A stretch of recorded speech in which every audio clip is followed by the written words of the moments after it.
አንድ ጥያቄ ልጠይቃችሁ። በዓለም ጥብቅ ጥበቃ ከሚደረግላቸው አየር ማረፊያዎች አንዱ ውስጥ ያለ ምንም ፓስፖርት፣ ያለ ቪዛ እና ያለ 1 ሳንቲም ገንዘብ ገብታችሁ ለወራት ወይም ለዓመታት መኖር ትችላላችሁ። እኔ እናንተ ብንሞክረው በደቂቃዎች ውስጥ ወደ እስር ቤት እንወረወራለን።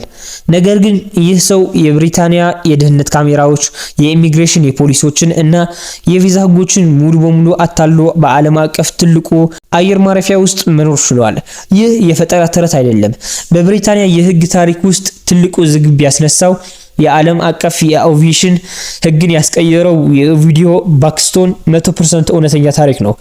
ዛሬ ይህ ሰው የፓስፖርት ህግ ክፍተትን ተጠቅሞ እንዴት መላውን አውሮፓ እንዳደናገረ እና በስተመጨረሻው የደረሰበትን አስደናቂ እውነት እንገልጣለን። እስከ መጨረሻው ካላያችሁት የታሪኩን ዋና ሚስጥር ታጣላችሁ። አብራችሁን ቆዩ። ታሪኩ የሚጀምረው በለንደኑ ሂትሮው አየር ማረፊያ ነው። ሂትሮው በቀን በ10 ሺዎች የሚቆጠሩ መንገደኞች የሚያስተናግድ እጅግ ዘመናዊ የደህንነት ቴክኖሎጂ ያለው ቦታ ነው። ነገር ግን በ1990ዎቹ አጋማሽ አንድ ወጣት ያለምንም ህጋዊ ሰነድ የትራንዚት ቪዛ ሳይኖረውና የት ሀገር ዜጋ እንደሆነ የሚገልጽ አንዳች ወረቀት ሳይይዝ በዚህ ጥብቅ አየር ማረፊያ ፍተሻ አልፎ ገባ። አስቡት፣ የኢሚግሬሽን መኮንኖች ፓስፖርቱን ሲጠይቁት ምንም የሚሰጣቸው ሰነድ አልነበረም። ህጉ እንደሚለው ፓስፖርት የሌለው ሰው ወዲያውኑ ወደ መጣበት ሀገር መመለስ አለበት። ነገር ግን አየር መንገዶቹ ትልቅ ችግር ገጠማቸው። የትኛው አውሮፕላን ላይ እንደመጣ ከየትኛው ሀገር እንደተነሳም ማረጋገጥ አልቻሉም። እዚህ ጋር ነው የሰው ልጅ ስነልቦና እና ይህ ህግ አዚም የሚገናኝበት። የብሪታንያ ኢሚግሬሽን ህግ አንቀጽ እንዲህ ይላል: አንድ መንገደኛ ወዴት ሀገር እንደሚመለስ ካልታወቀ እና የትኛው ሀገር የእኔ ዜጋ ነው ብላ ካልተቀበለች ወደ የትኛውም ሀገር በኃይል ማባረር አይቻልም። ሰውየው ቋንቋ እንደማያውቅ እና የማስታወስ ችሎታውን እንዳጣ አስመሰለ። ስሙን፣ ሀገሩን፣ ማንነቱን ለመናገር ፈቃደኛ አልሆነም። የቪዛና የፓስፖርት መዛግብት ላይ ስሙ ባለመገኘቱ የብሪታንያ መንግስት ትልቅ የህግ ወጥመድ ውስጥ ወደቀ። ወደ ብሪታንያ እንዳይገባ ቪዛ የለውም። ከአየር ማረፊያው እንዳይወጣ ደግሞ ከሚቀበለው ሀገር የለም። ውጤቱም አየር ማረፊያው ውስጥ በሚገኘው የትራንዚት ኤሪያ ተርሚናል ኤሪያ ውስጥ እንዲቆይ ተደረገ። ቀናት ወደ ሳምንታት፣ ሳምንታት ደግሞ ወደ ወራት ተቀየሩ። ኦቪዲዮን በአየር ማረፊያ ውስጥ የነበሩትን መንገደኞች፣ የጽዳት ሰራተኞች እና የደህንነት አካላትን ስነልቦና ማጠናናት ጀመረ።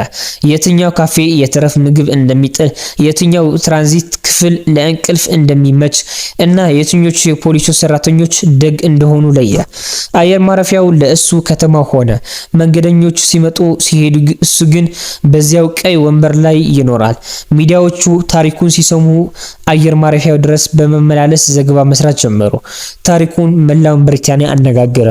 አንድ ሰው ያለ ፓስፖርት የብሪታንያ መንግስት እንዴት ማሸነፍ ቻለ? ነገር ግን እውነቱ ከተሸሸገበት የወጣው ከረጅም ጊዜ ምርመራ በኋላ ነው። የብሪታንያ የደህንነት አካላት ከዓለም አቀፍ የፖሊስ ተቋም ኢንተርፖል ጋር በመተባበር የጣት አሻራውን እና የፎቶ ዳታቤዝ ሲያጣሩ ሰውየው ከምስራቅ አውሮፓ ሮማኒያ የመጣ እንደሆነ ታወቀ።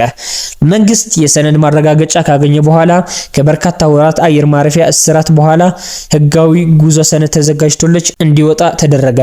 ይህ ታሪክ ግን በብሪታንያ አቪዬሽን ታሪክ ውስጥ ትልቅ ጠጠር ጥሎ አልፈዋል። ከዚህ ክስተት በኋላ አየር መንገድ ኩባንያዎች ያለ ፓስፖርት እና ቪዛ መንገደኛ አየር አውሮፕላን ላይ ከጫኑ ከፍተኛ ገንዘብ መቆጮ እንዲሰጣቸው የሚያደርግ አዲስ ዓለም አቀፍ ህግ ወጣ። የዛሬው እውነተኛ አስደናቂ ታሪካችን ይሄን ይመስላል ነበር።